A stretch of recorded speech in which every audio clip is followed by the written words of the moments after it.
एक दिन गौतम बुद्ध अपने शिष्यों के साथ एकदम शांत बैठे हुए थे। उन्हें इस प्रकार बैठे हुए देख शिष्य चिंतित हुए कि कहीं वह अस्वस्थ तो नहीं है।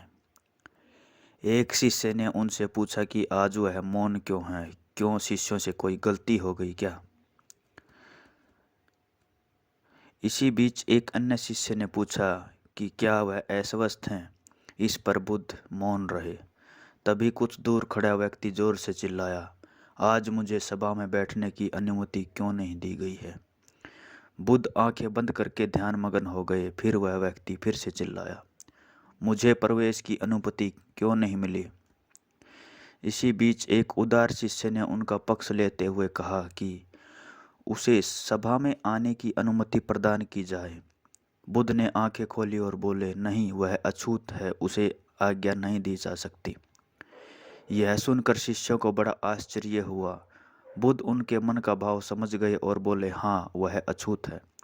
इस पर कई शिष्य बोले, हमारे आश्रम में जात पात का कोई भेद ही नहीं, फिर वह अछूत कैसे हो गए?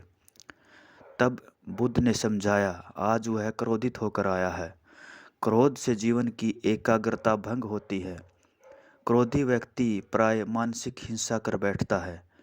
इसलिए जब तक वह क्रोध में रहता है तब तक वह अछूत होता है। इसलिए उसे कुछ समय एकांत में खड़े रहना चाहिए। क्रोधित शिष्य भी बुद्ध की बातें सुन रहा था। पश्चाताप की अग्नि में तपकर वह समझ चुका था कि अहिंसा ही मनुष्य का महान कर्तव्य व परम धर्म है। वह बुद्ध के चरणों में गिर पड़ा और कभी क्रोध न करने का प्रण लिया।